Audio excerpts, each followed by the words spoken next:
الرحمن الرحيم والصلاة والسلام على أشرف الأنبياء والمرسلين نبينا محمد وعلى آله وصحبه أجمعين وبعد فالسلام عليكم ورحمة الله وبركاته.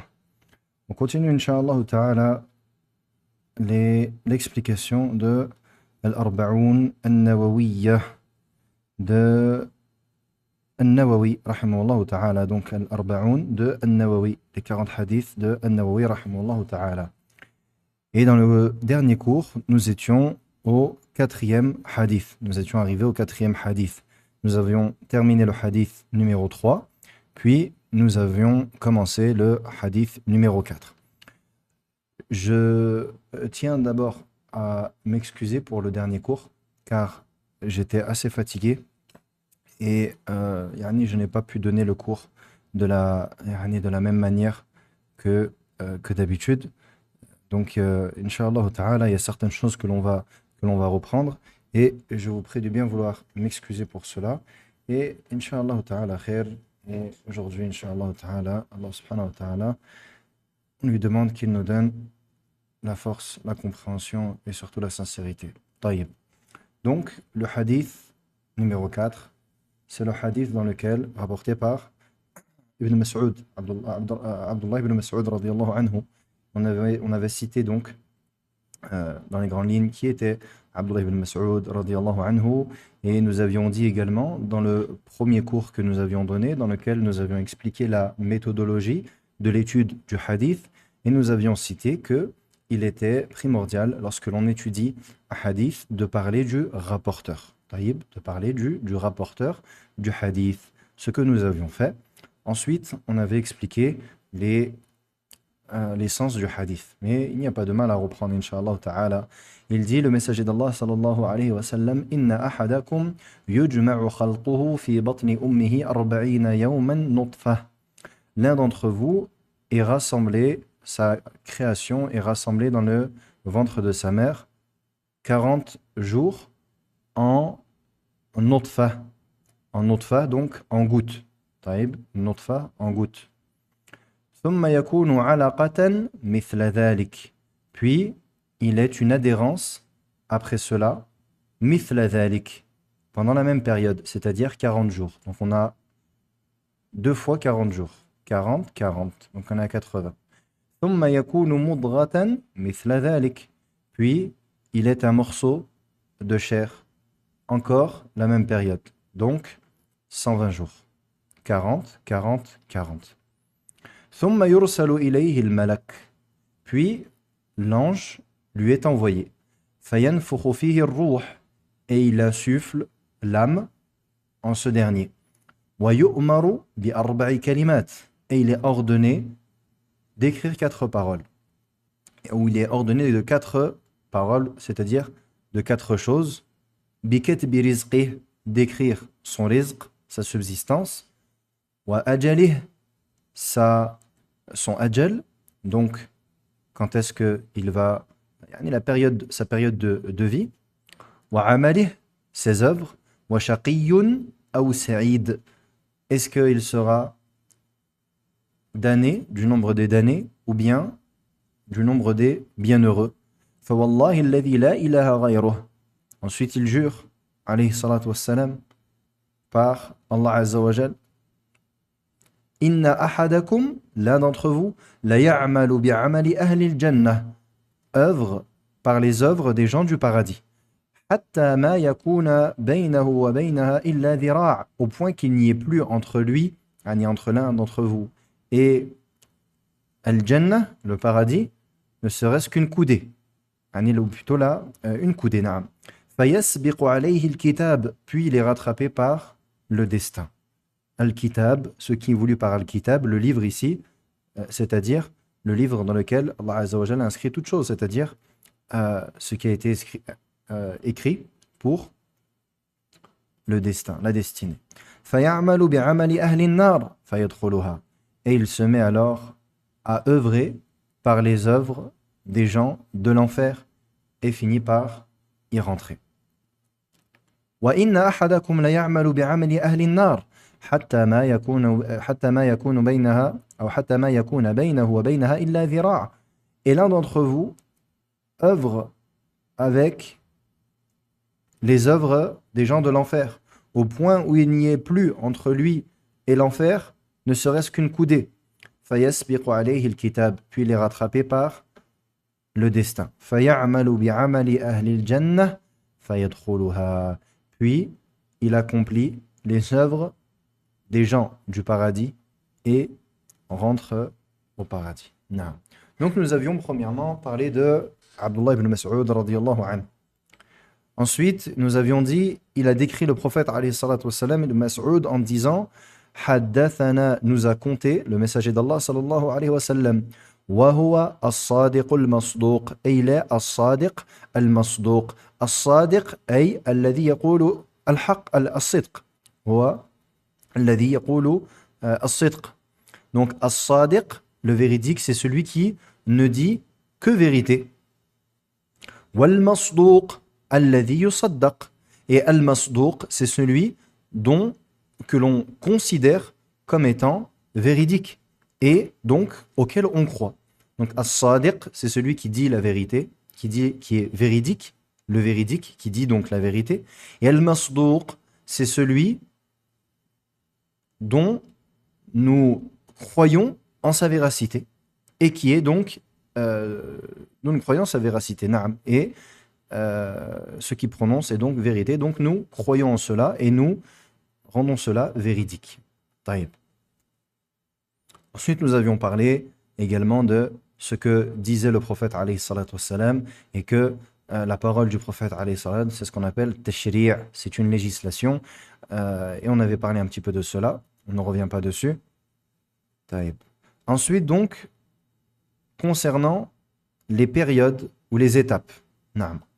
قال رحمه الله ثالثا أخبر النبي صلى الله عليه وسلم أن خلق العبد أي خلق الإنسان يجمع في بطن أمه 40 يوما نطفة أي تبقى النطفة كما هي نطفة ثم يكون علقة أي ثم تتحول النطفة إلى علقة والعلقة هو الدم المتجمد إذ إن الله عز وجل يحول دم الحيض إلى تغذية الجنين فيختلط دم الحيض فيتحول علقة ويبقى في 40 الثانية علقة. Donc le prophète alayhi salatu wassalam nous informe au sujet de la façon dont est créé l'être humain. Donc l'être humain, sa création est rassemblée dans le ventre de sa mère, donc dans son utérus, ar-rahim, 40 jours sous la forme d'une goutte.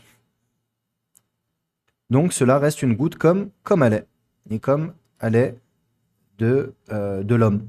Naam. Thumma yakunu alaqatan. Puis après cela, après 40 jours, elle se transforme en alaqa, c'est-à-dire donc en une adhérence, c'est-à-dire du sang qui s'est durcifié. Taïb. Car Allah Azza wa Jal, il va transformer le sang des menstrues en une nourriture pour le fœtus. Et alors, le sang des menstrues va se mélanger et il va se transformer en alaqa, en adhérence. Et ensuite, il va rester sous cette forme-là, cette deuxième forme, 40 jours encore. رابعا ثم في 40 الثالثة يتحول إلى مضغة لحم والمضغة هي اللحمة الصغيرة التي يستطيع الإنسان أن يمضغها بمعنى يدخلها في فمه ويأكلها وبعد تمام 40 الثالثة وهي 120 يوما يرسل الله إليه الملك فينفخ فيه الروح ونفخ الروح هو إيجاد الحياة فيه لأنه قبل ذلك لم يكن فيه حياة فإذا نفخت فيه الروح وجدت فيه الحياة. Ensuite, il dit, après donc les 80 jours, donc les 40 en une goutte, puis 40 en une adhérence, après cela, il se transforme en un morceau de chair. Un morceau de chair. Taïb. Ensuite, il dit, et à la fin donc de cette troisième quarantaine, donc 120 jours, une fois que les 120 jours sont passés, Allah subhanahu wa ta'ala envoie l'ange qui va insuffler l'âme. Et le fait d'insuffler l'âme ou de souffler l'âme, c'est quoi? C'est le fait de donner la vie. Donc à ce moment-là, c'est cette créature qui n'était que un morceau de chair, après s'être transformé étape par étape, et qui est devenu à la fin un morceau de chair, eh bien à ce moment-là, va devenir quelque chose de vivant, habité par une âme. Car avant cela, il n'y avait pas de vie. Il n'y avait pas de vie.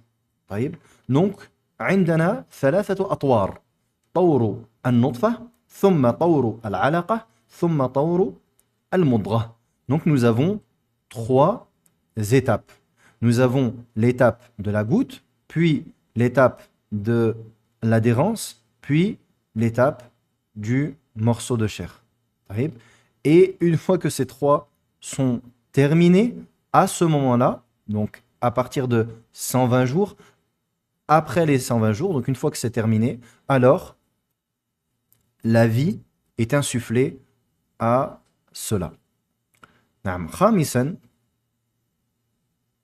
قوله عليه الصلاة والسلام ويؤمر بأربع كلمات بكتب رزقه أي هل يكون غنيا أو فقيرا أو غير ذلك. Ensuite, il sera ordonné d'écrire quatre choses. D'écrire son rizq, c'est-à-dire est-ce qu'il sera riche, est-ce qu'il sera pauvre, et autre que cela. Et ici le cheikh il dit et autre que cela. Car il faut savoir que le rizq c'est général. طيب, le rizq c'est général. الرزق عام يدخل في ذلك نصيب المرء من الدين ونصيب المرء من العلم ونصيب المرء من الأولاد والأزواج وغير ذلك. Et donc, ce qu'il faut savoir, c'est que al-rizq, c'est général. Rentre dans al-rizq, donc la richesse, la pauvreté, mais également la religiosité, la foi, la science, les enfants, les épouses, etc. Donc, al-rizq, c'est général. قال رحمه الله وأجله متى يكون متى يأتيه الموت وكم يكون عمره. Et son ajal. Donc son ajal, ça va être sa période de vie.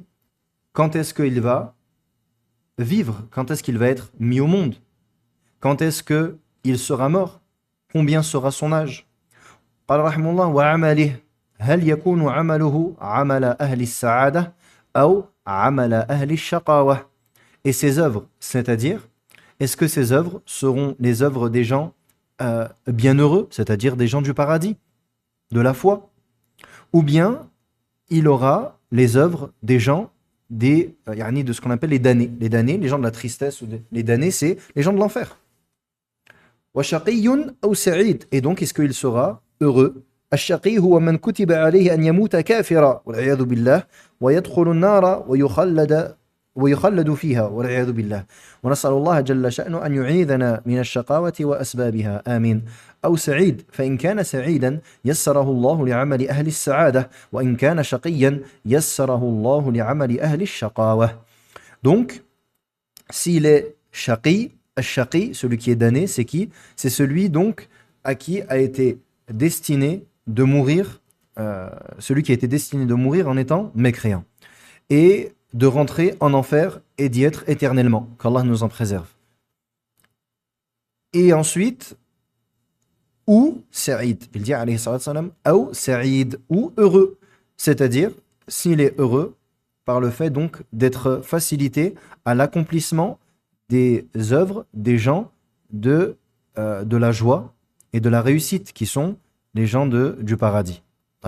Donc s'il fait partie, s'il est du nombre des su'ada, des gens qui sont heureux, Allah Azza wa Jal va lui faciliter les œuvres des gens de la joie et du bonheur, ni du paradis. Et s'il est damné, il fait partie des damnés, il est shaqi, alors Allah va lui faciliter les œuvres des gens de l'enfer, des damnés. Wa'iyadu billah. Taïb. Huna mas'ala. Ici, on a un point important. J'espère que vous êtes concentrés, Inch'Allah ta'ala. Al-mas'ala. ما الترتيب بين النفخ والكتابة؟ ما الذي وقع أولا؟ Quel est l'ordre entre النفخ et al-kitaba? Al-nafkh, c'est le fait que l'angile insuffle l'âme. طيب, al-nafkh en arabe, qui souffle l'âme, qui insuffle l'âme, qui souffle l'âme. Al-nafkh. Et al-kitaba, l'écriture, ce qu'il est ordonné d'écrire, ses œuvres, son âge, etc. طيب. Qu'est-ce qui arrive en premier? Est-ce que c'est al-nafkh, l'âme qui est insufflée d'abord, ou alors c'est l'écriture qui est faite d'abord? ما الذي يقع أولا? Qu'est-ce qui est en premier? Je vous pose la question. Qu'est-ce qui arrive en premier dans l'ordre?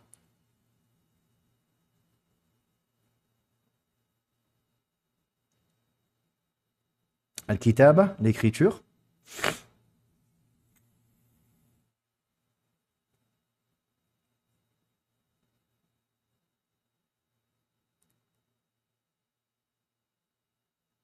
طيب. L'écriture. طيب. Si je reprends la partie du hadith qui nous intéresse, vous avez tous dit à l'unanimité l'écriture. طيب. Reprenons le hadith ensemble, barakallahu fikum. Il dit alayhi salatu wassalam, ثم يكون مضغة مثل ذلك. Puis il est un morceau de chair 40 jours. طيب. Donc là on a terminé. Ensuite, ثم يرسل إليه الملك. Puis l'ange est envoyé et il souffle, il insuffle l'âme. ويؤمر بأربع كلمات. Et il est ordonné d'écrire, il lui est ordonné d'écrire 4 choses. Donc ici, si on suit l'ordre de phrases, et je dis bien l'ordre de phrases, on comprend comme vous avez dit. On comprend que c'est l'écriture qui est en premier. Qu'est-ce qui vient couper les deux phrases entre donc la première phrase qui est puis l'ange lui est envoyé ثم يرسل إليه الملك فينفخ فيه الروح et il souffle l'âme. Donc ça c'est la première phrase. Puis l'ange est envoyé et il insuffle l'âme. Et ensuite on a quoi? La deuxième phrase ويؤمر بأربع كلمات et il est ordonné d'écrire 4 choses. Wa et. Vous me suivez? Donc, quel est le mot qui sépare les deux phrases? Wa. Ça veut dire quoi, wa, en français? Ça veut dire quoi, wa, en français? Restez concentrés avec moi. Ça veut dire et. Taïb. Une question dans la langue arabe. هل واو يفيد التعقيب أم لا? Est-ce que wa, en arabe, cela implique l'ordre? Si je dis dakhala, je vais prendre des noms des frères qui sont là. Comme prénom. Il y a beaucoup de sœurs, machallah. Les frères, il n'y en a pas beaucoup. طيب. Amin et Abdullah. طيب. Dakhala, Amin wa Abdullah. Amin et Abdullah sont rentrés. طيب. Fil bayti, dans la maison. Amin wa Abdullah dakhala fil bayti. Ou dakhala Amin wa Abdullah fil bayti. Amin et Abdullah sont rentrés dans la maison. Est-ce que je comprends que Amin est rentré en premier, Abdullah en deuxième, ou ça n'implique pas forcément? En langue arabe, al-waw la tufidu at-ta'qib. Waw en arabe et n'implique pas l'ordre. Peut-être que c'est Amin qui est rentré en premier, peut-être que c'est Abdullah, peut-être que c'est l'inverse, peut-être qu'ils sont rentrés en même temps. Du coup, dans le hadith, barakallahu fikum, est-ce que le waw, il nous signifie que ça a été d'abord l'un, puis l'autre? Du coup, si on applique ce que je viens de vous donner au hadith, on a dit que ce qui séparait la phrase, c'était quoi, barakallahu fikum? C'est wa et. Donc, est-ce que cela implique un ordre? L'ordre que vous avez tous dit, qui est l'écriture en premier. Non. Alors, comment est-ce qu'on peut savoir? Comment est-ce qu'on peut savoir? Est-ce que c'est cet ordre ou pas? Eh bien, on a une autre riwaya. عندنا رواية أخرى لهذا الحديث. Nous avons une autre version du hadith. وفي هذه الرواية عندنا ثم. وثم تفيد التعقيب. Dans une autre riwaya qui est dans le Bukhari, qu'est-ce que l'on a? On a thumma. En arabe, on a wa qui veut dire et. Thumma, si on traduit thumma, ça va être puis. Je vous lis le hadith, la partie du hadith qui nous intéresse, avec la version de al-Bukhari. برواية البخاري. قال عليه الصلاة والسلام ثم يبعث إليه ملكا فيؤمر بأربع كلمات إلى أن قال عليه الصلاة والسلام ثم ينفخ فيه الروح.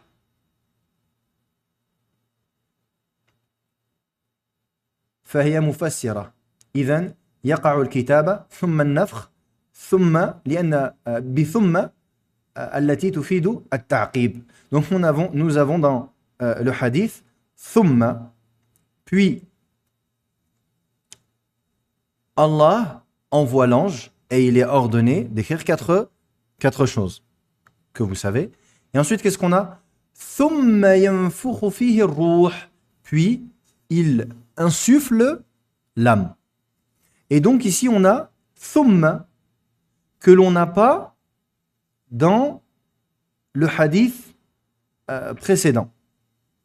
On n'a pas donc on a thumma qui n'est pas dans le hadith dans Al-Arba'in, la riwaya qu'a rapporté An-Nawawi. Donc qu'est-ce qu'on a en premier?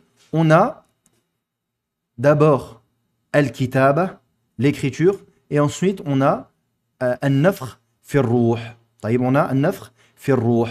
Pourtant, si on suit la riwaya de An-Nawawi, dans l'ordre qu'est-ce qu'on a? On a d'abord, il nous dit, l'ange est envoyé et il insuffle l'âme et il est ordonné d'écrire quatre choses.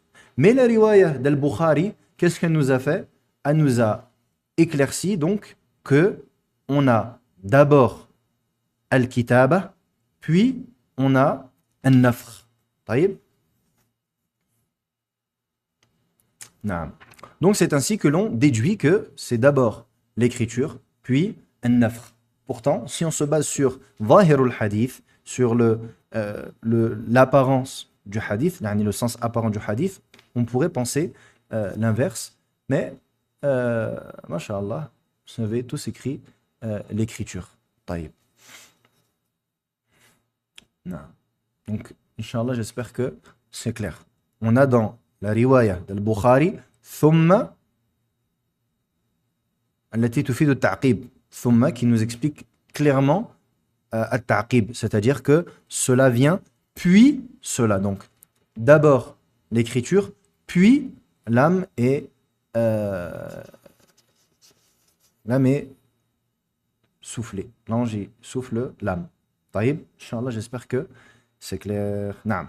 وقد قال الصحابة رضي الله عنهم يا رسول الله أرأيت ما نعمل فيه هو أمر مستأنف أو أمر قد فرغ منه. فقال الرسول صلى الله عليه وسلم بل أمر قد فرغ منه. قالوا أفلا نترك العمل ونتكل على كتابنا. قال النبي صلى الله عليه وسلم لا ولكن يعملوا فكل ميسر لما خلق له.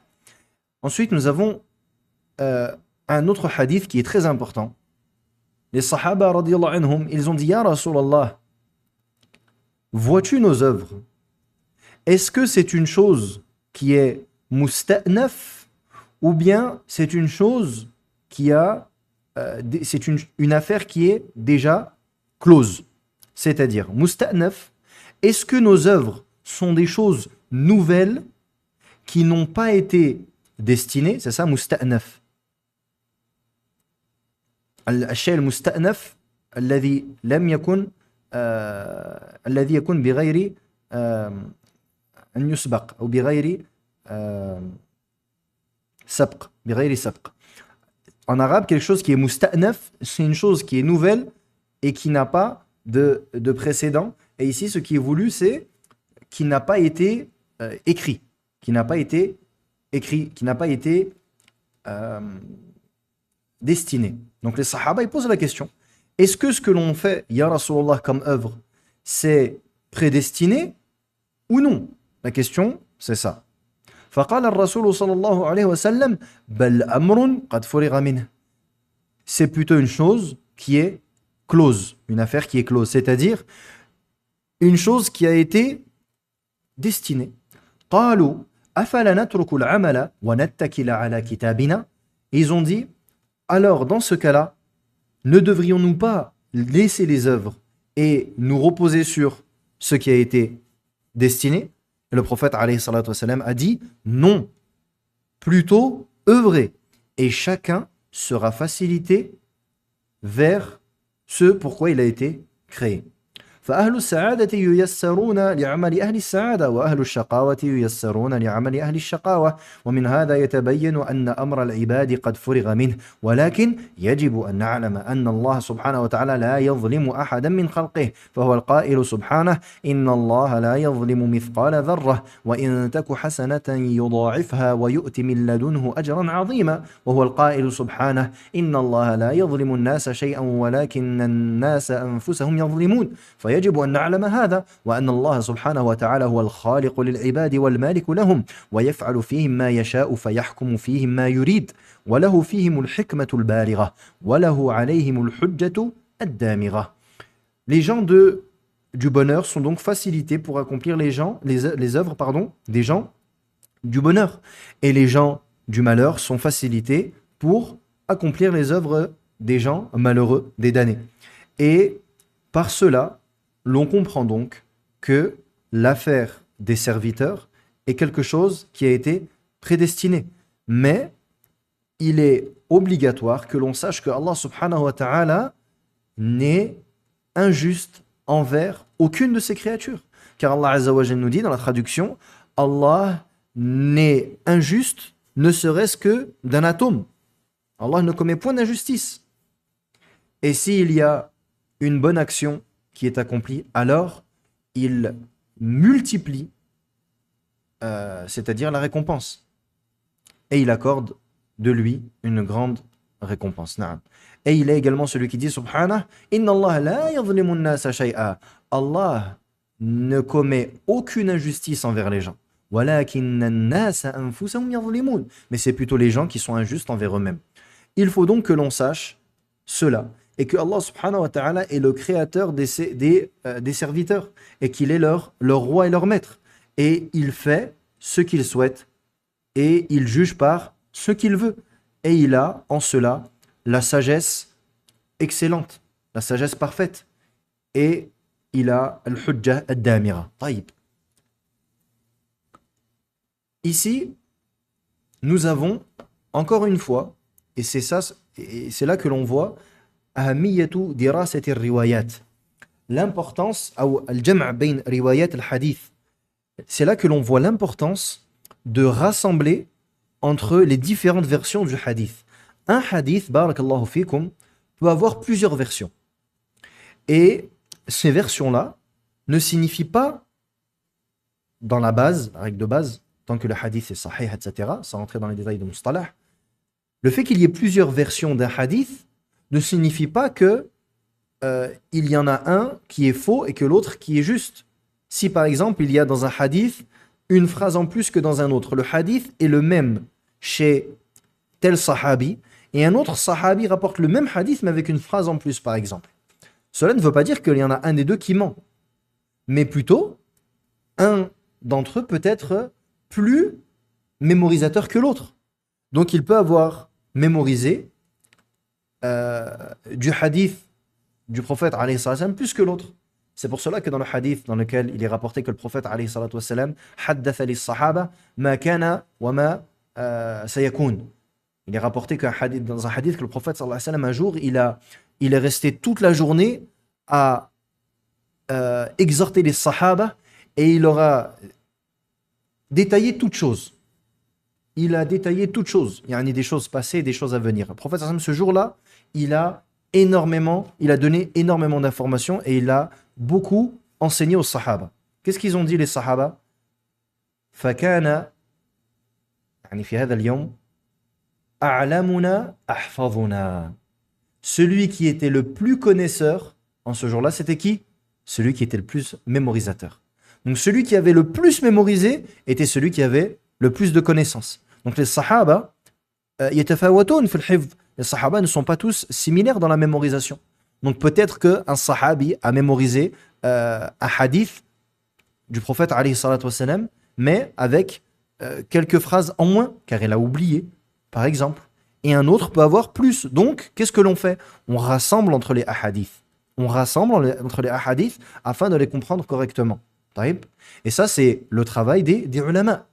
Ça, c'est le travail des ulama. Quand moi, je viens et je vous dis une autre riwaya, je ne suis pas un muhaddith. Je ne fais que vous rapporter ce que les muhaddithoun nous ont rapporté. Les savants du hadith nous ont rapporté. Mais ça, c'est pas euh, c'est pas mon niveau que de connaître riwayat, etc. Moi, je ne fais que vous transmettre et vous partager. Non. Donc, concernant ici, le fait que l'homme accomplit des actes, des gens du paradis, puis est rattrapé par le destin, et vice-versa. Qu'est-ce qu'on pourrait se dire? On pourrait se dire, mais comment ça, subhanallah? Yani, il fait le khayr, et ensuite il est rattrapé par le destin, et à cause du destin, alors il rentre en enfer. Et vice-versa. Qu'est-ce qu'on peut penser? On peut penser que c'est une injustice. Pourquoi? Quelle est la raison? Et nous avons une autre riwaya. Notre riwaya du hadith, dans lequel il dit, le prophète alayhi salatu wassalam, Inna ar-rajula la ya'malu bi'amali ahli al-jannati fima yadhharu lin-nas. Il a قال صلى الله عليه وسلم وإن الرجل لا يعمل بعمل أهل النار فيما يظهر للناس. فهذا يبين أن الأمر جاء عن سريرة ودسيسة. Il dit dans le hadith, le prophète sallam, dans une autre version, l'homme accomplit certes des actes des gens du paradis, fima yadhharu linnas, de ce qui apparaît aux gens, en apparence, en ce qui est apparent. Et ensuite il dit, et l'homme accomplit des actes des gens de l'enfer, en ce qui apparaît aux gens. Donc en vérité, celui qui a accompli beaucoup d'œuvres et qui était de ceux qui accomplissent des œuvres de bien et qui était tout proche du paradis, mais qui finit par accomplir des œuvres des gens de l'enfer et qui finit par rentrer en enfer.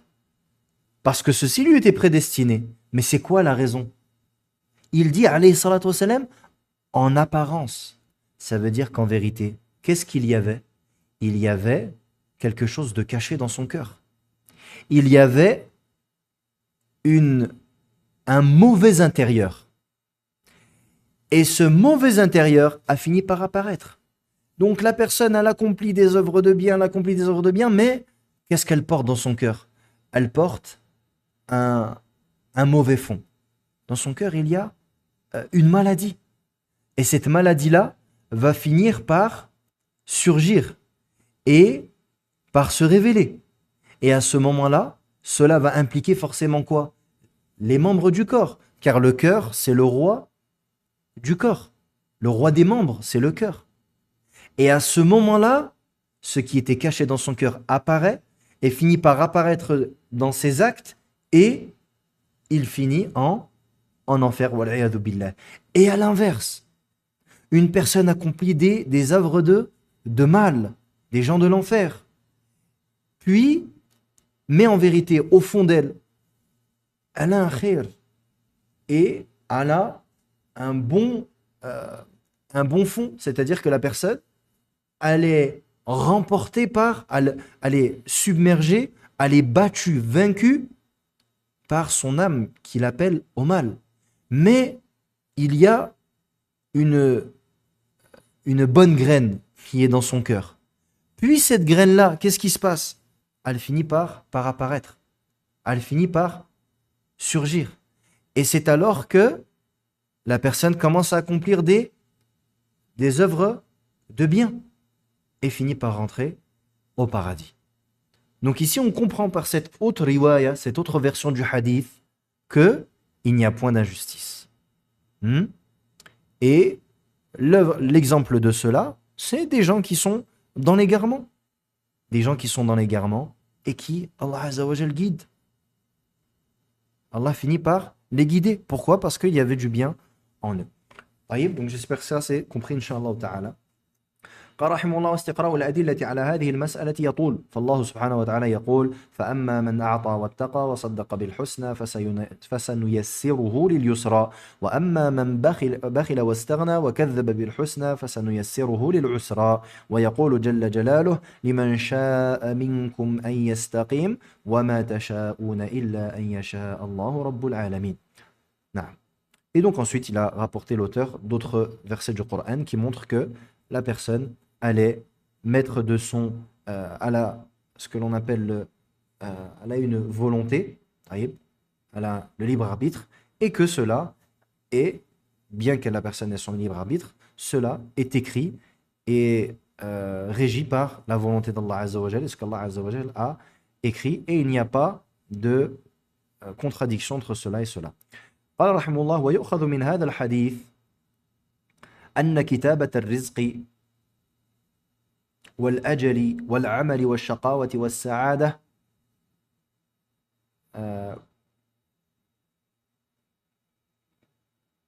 كلها تكون لكل عبد وهو في بطن أمه ولهذا قالوا إن القدر ينقسم إلى 4 أقسام. On prend de ce hadith que l'écriture du rizq, du ajal, l'amal, etc., ce qui est cité dans le hadith, tout cela est écrit alors que la personne est dans le ventre de sa mère. Et c'est pour cela que les ulama ont expliqué que Al-Qadar se divise en 4. Ils ont dit Al-Qadar al-Kawni al-Am, يعني الأزلي الذي كتبه القلم حين أمره الله بذلك. وفي الحديث أول ما خلق الله القلم فقال له اكتب فجرى في تلك الساعة بما هو كائن إلى يوم القيامة فجميع أعمال العباد وحركاتهم وسكناتهم كلها قد كتبت. Donc on a l'écriture qui est ce que l'on appelle, on a plutôt Al-Qadar al-Kawni al-Am al-Azali. Donc le destin universel, général, éternel. Et il est celui qu'Allah Azza wa Jal a, ce que la plume a écrit lorsque Allah Azza wa Jal lui a ordonné. Dans le hadith, la première chose que Allah a créée, c'est Al-Qalam, la plume. Puis il a dit, Allah Azza wa Jal, à la plume, Uktub, écrit. Et à ce moment-là, donc, tout ce qui est présent a été écrit jusqu'au jour du jugement. Donc tout ce qui existe jusqu'au jour du jugement a été écrit à ce moment-là. Donc l'ensemble des actes des serviteurs, leurs gestes, etc., tout cela a été écrit. ثانيا القدر العمري وهو مأخوذ من القدر العام وهو ما تضمنه هذا الحديث بأن يكتب رزق العبد وأجله وعمله وشقاوته وسعادته وهو حمل في بطن أمه. Deuxièmement, on a le destin qui est de l'âge, al-umri, al-qadaru al-umri. C'est pas une bonne traduction. Qui est pris donc, qui est pris du qadar al-am, du qadar qui est général de ce qu'Allah Azza wa Jal a écrit de ce que la plume a écrit donc dans al-lawh al-mahfouz. Donc la première catégorie, c'est ce qui est écrit dans al-lawh al-mahfouz, les tablettes bien gardées. Et donc la deuxième catégorie, al-qadar al-umri, c'est ce qui est expliqué dans ce hadith. Qui est expliqué dans ce hadith, c'est-à-dire ce qui concerne son âge, son rizq, ses œuvres, etc. Ensuite, on a al-qadaru al-hawli, وهو يكون في ليلة القدر بأن تكتب الملائكة ما يجري في هذا الكون إلى هذه الليلة من السنة القادمة وهذا يقال له القدر السنوي. Ensuite, nous avons al-qadar al-hawli, le destin qui est, on va dire, al-hawli annuel. Le destin qui est annuel. Et c'est celui qui est lors de la nuit du destin. Donc les anges écrivent à ce moment-là tout ce qui va se passer dans l'année qui vient. Et la preuve de cela, c'est dans Surat Ad-Dukhan. Fiha yufraqu kullu amrin hakim amran min indina. Et c'est en celle-ci, yani pendant celle-ci, yani la nuit du destin, que toute chose sage est, euh, est écrite ici dans le sens de yufraq, c'est dans le sens donc qui est écrit, c'est-à-dire la nuit du destin. Donc tout ce qui va subvenir pendant cette année-là est écrit à ce moment-là. Et ensuite on a al-qadar al-yawmi, on a le destin journalier. فأنت يا فلان كتب الله لك وعليك ما أنت فاعل وستفعله بطلب منك ورغبة منك إليه فحينما تعمل ذلك العمل الذي يكون مغضبا لله عز وجل وأنت راغب فيه ومنساق إليه وراض به فالله يحاسبك على هذا الكسب ويعاقبك عليه كل يوم هو في شأن دليل ذلك نعم قوله تعالى كل يوم هو في شأن في سورة الرحمن هذا هو الدليل. Et ensuite, on a Al-Qadar Al-Yawmi, le destin qui est journalier. Donc, tout ce que tu vas faire dans la journée.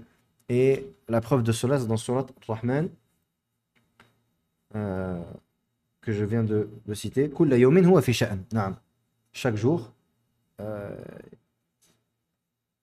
fi sha'an. Il est dans une situation, c'est-à-dire dans l'écriture de l'explication de ce verset, c'est l'écriture de ce qui arrive chaque jour. Donc lorsque tu demandes à Allah subhanahu wa ta'ala. Et l'ulama, il nous explique que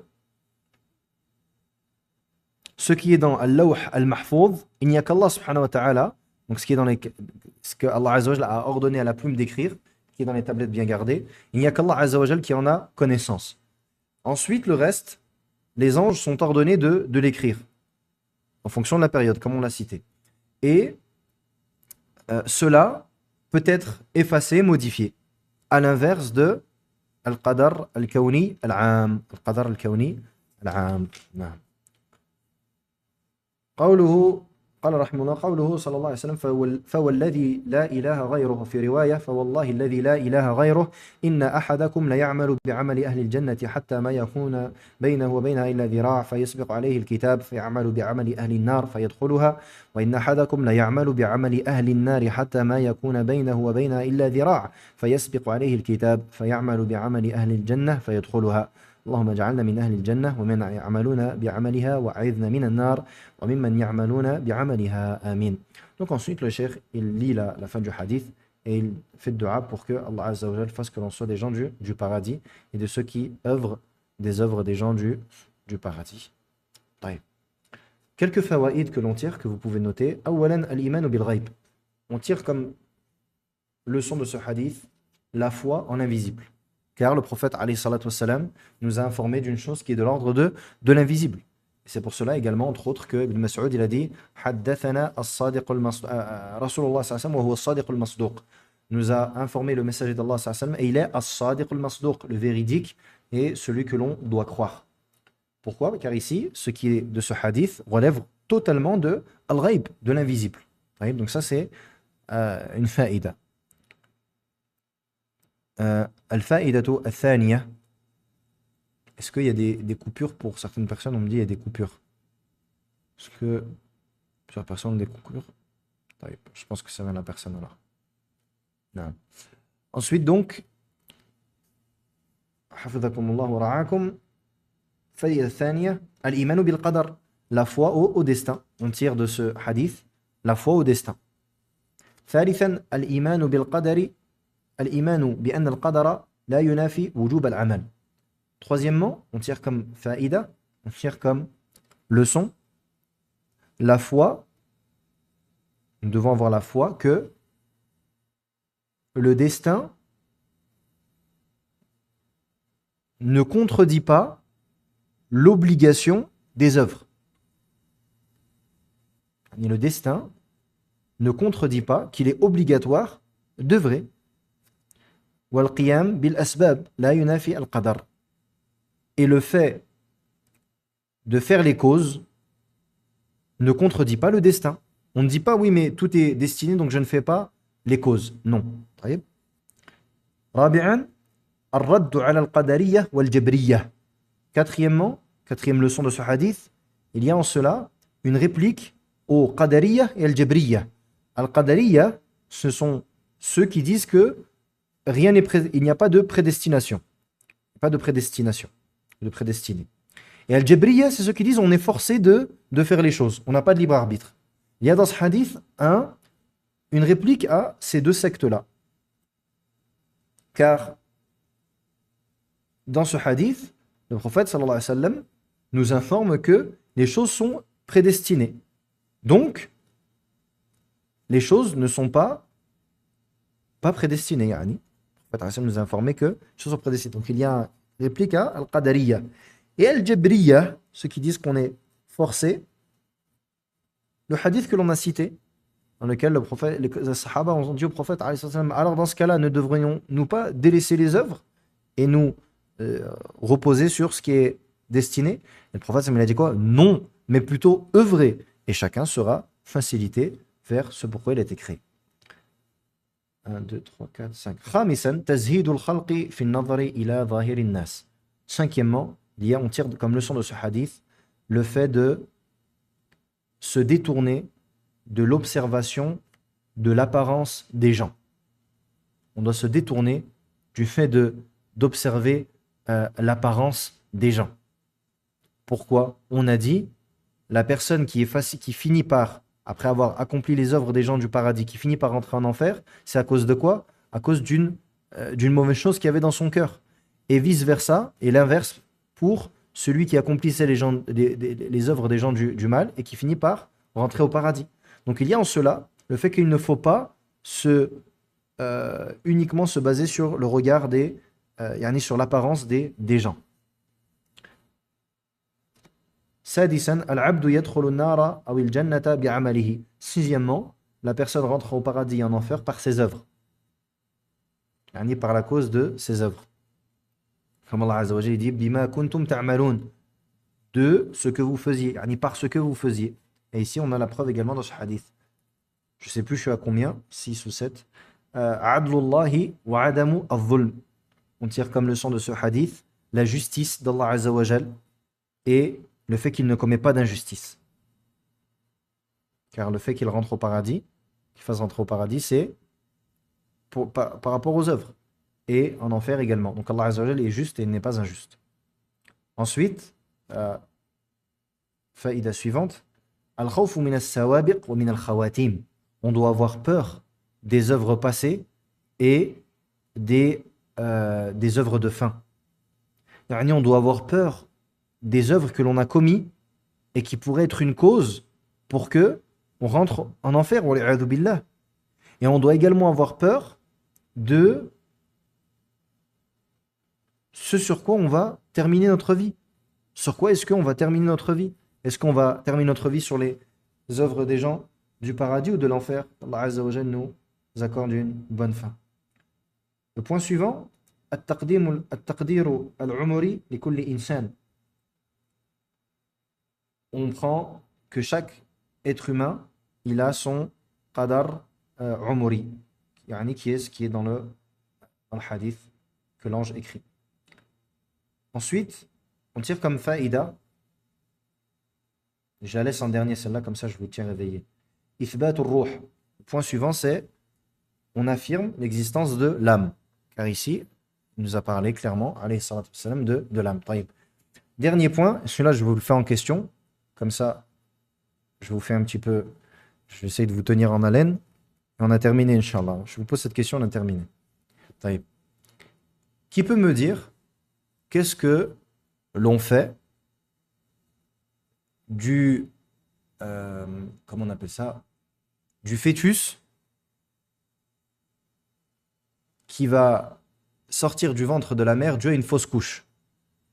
Quelles sont les règles religieuses le concernant? Qu'est-ce qu'on fait de lui? Qu'est-ce que l'on fait de lui? Le fœtus qui est perdu dû à une fausse couche. Un frère nous dit on prie sur lui. Une sœur nous dit s'il a moins de 120 jours, on ne l'enterre pas et pas de shanaza. On l'enterre et on prie sur lui, on le lave et on l'enterre, ça dépend de l'âge.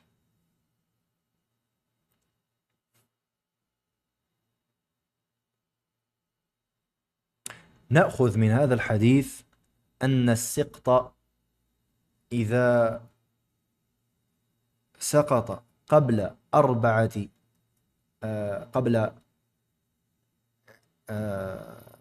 20 و100 يوما لا يغسل ولا يصلى عليه بل يدفن على حاله. On prend de ce hadith que dès lors que le nouveau-né, pardon, pas le nouveau-né, on tire de ce hadith que celui de la fausse couche, donc le fœtus, on tire de ce hadith que le fœtus, si il est, entre guillemets en arabe on dit saqata, il est tombé, je ne sais pas le bon terme en français mais je ne l'ai pas, avant 120 jours, alors on ne prie pas sur lui et on ne le lave pas. Mais on l'enterre comme il est et on l'enterre peu importe l'endroit. Si c'est avant 120 jours. Si c'est avant 120 jours. Et si cela survient après, par exemple, un fœtus de 5 mois, alors à ce moment-là, on le lave, on prie sur lui et on l'enterre avec les musulmans. Et ensuite, on a d'autres masaïl, est-ce qu'on lui fait la aqiqa, etc. Mais ça, c'est d'autres détails. Et ça, on le tire de ce hadith. Le jugement que je viens de vous évoquer, on le tire de ce hadith. Pourquoi? Parce que nafkh ar-ruh se fait après 4 mois, après 120 jours. Donc, une fois qu'on a 120 jours, à ce moment-là, l'âme est soufflée. Mais avant cela, non. Donc, tant qu'il n'y a pas d'âme, il n'est pas considéré comme un être vivant. Donc, il n'a pas le jugement qui concerne le lavage et la prière, etc. Et on clôture sur cela. Inch'Allah ta'ala. Barakallahu fikum pour votre suivi. Wa jazakumullahu khayran. Et n'hésitez pas, Inch'Allah ta'ala, comme d'habitude, à envoyer vos notes. طيب. سبحانك اللهم وبحمدك أشهد أن لا إله إلا أنت أستغفرك وأتوب إليك والسلام عليكم ورحمة الله وبركاته.